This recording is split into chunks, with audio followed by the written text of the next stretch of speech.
the 2021 favorite list. It's so good. So good. I'm a coffee shop. I promise I'm gonna be a different person. No, I'm just kidding. I promise to take care of my body. Hi guys, this is Shai and welcome back to my channel. It's been a long week. A lot of things have happened the past few weeks. Medyo delayed ang ating videos. Pasensya na guys. Wala akong video last week. There's just a lot of things that happened. Especially the Typhoon Death, and Merry Christmas and Happy New Year to everybody out there who's watching this video. And I wish them all the best, and I'll be praying for everyone's safety. Yun lang yung kaya kong gawin during this big tragedy. So for today's video, we will be talking about the 2021 favorite list. This is a sobrang random nitong list na to.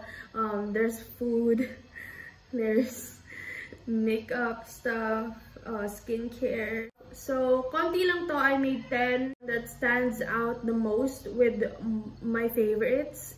Don't forget to subscribe and turn on the bell notification just in case you want to see more of my videos, so you don't miss more upcoming videos. Okay, so ayun. And don't forget to like this video if you like this. Ang arte. So my first favorite for this year that I will be bringing in the next few years. Hindi pa ako nagsasawa sa scent niya. This is the Tommy Girl na perfume from Tommy Hilfiger. So when I tell you that I really like this much, I mean I like it this much. This one is the empty bottle. Like, I really love this scent. Super bango yan. It's very seductive in a way. Sabi nila, it's very seductive. It's so good. So good. So good. I love it. I love it. I don't know if soon or next year mag-iba ako ng perfume, but so far this is my favorite. This is my 2021 favorite perfume ever. Next favorite is the Bellow Tinted. This is the Bellow Tinted Sunscreen. Siguro this year ko na realize, and this year ko talaga na pagtanto na I want to use sunscreen all the time. Na-realize ko na it's really it should be a part of a skincare na you have to always wear sunscreen. Again, I use sunscreen lang today. I did not use any foundation. Sobrang highly recommended yung mga tinted sunscreen, even if it's not Bellow, but I just like Bellow. I've been using Bellow so much this year, and yeah. Ngayong taon ko lang din siya na-discover. I've been hearing a lot of good reviews about Bellow tinted sunscreen, but before kasi sunscreen wasn't my thing. Parang akala ko sunscreen was just there if ayaw mo magpatan, ganyan, or ayaw mong mabawasan yung kaputian mo, ganun. I thought sunscreen was for that, but no, it's actually to protect your skin from sun damage. So you guys have to wear your sunscreens, okay? Next is, I may or may not be biased, but yeah. This is the actual packaging. Ayun, nakalagay lang dyan yung SMS Cosmetics yan. And this is my own. And ito yung parang refillable ko. Super love. I've been wearing it. Can you see it? This is what I'm wearing right now. And I've been loving it kasi it smells like coffee, and yung coffee scent niya is so good. So good, guys. I'm a coffee shop. And I like my lips smelling coffee kasi, diba? Juicy lang. Siguro most worn or most used bag this year is this. Sobrang cute niya. This is a Prada inspired bag lang, guys. Super nice. I like it. I've been wearing it a lot. Diba, nauso this year yung kilikili bags eh. And I really like it. I really like it. Basta, ito yung pinaka most used ko. It goes along with a lot of outfits. Parang kahit anong outfit mo, may it be medyo pop of color or maybe white, black, nude, gray, brown, whatever it is. It really matches with your outfit, and that's what I like about this color. Next naman is oversized shirts. I have gained so much weight this year, and I cannot emphasize that enough. Yeah, oversized shirts has become my bestie because parang anything you wear with it, parang even biker shorts, diba? I've been really addicted to biker shorts this year as well. Kasi, diba, nauso ang Shein, nauso yung, it's a very affordable fast fashion brand. And, yeah. Oh my god, guys. This is my top favorite skincare brand. Innisfree, and this is the one that I've been using, the blueberry.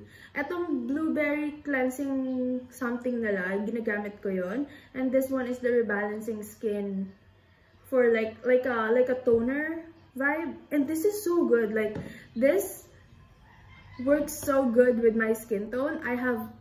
Not skin tone, skin type. I have dry to normal skin. It really works for me. It really works for me. And I actually bought their parang advent calendar. Hindi ko na siya na-unbox. I tried to unbox it, pero you know, a lot of things have happened. A lot of changes have happened lately, so I just wanted to use it. Yan siya.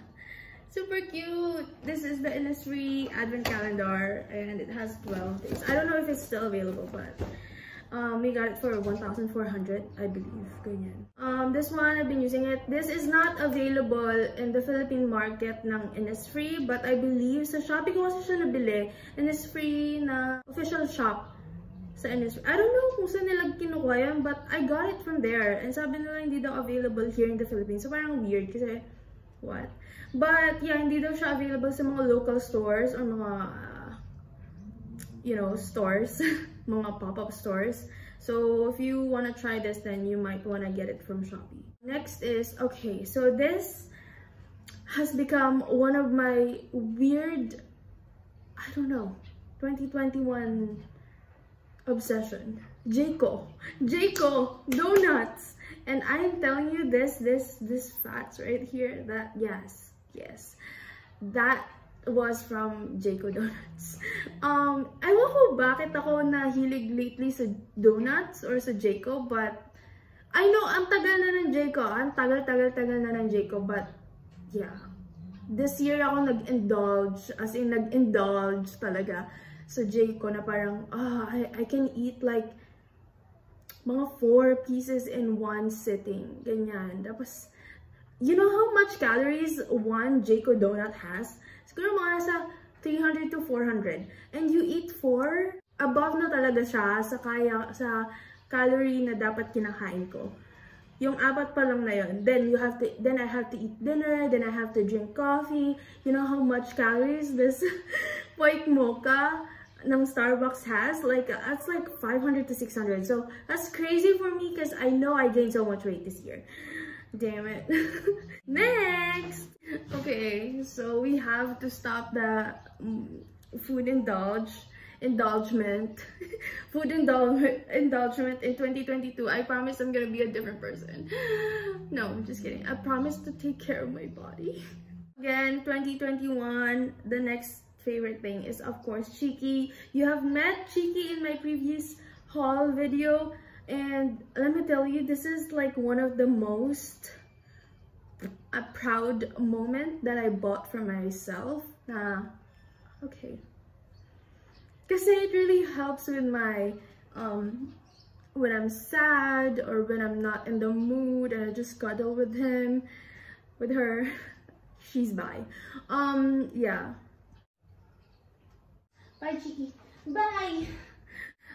Ito, I've been loving this ever since, I think since 2020 pa nga. Talagang I've been using this. This is the Vaseline cream brulee na ano. I mean, I like the other flavors, but this one I choose. Kapag kunyari walang ganito, I would choose a different flavor, but if may option ako to get this, then I would get this one. It smells so good. Like, let me tell you, I have a very sweet tooth, kaya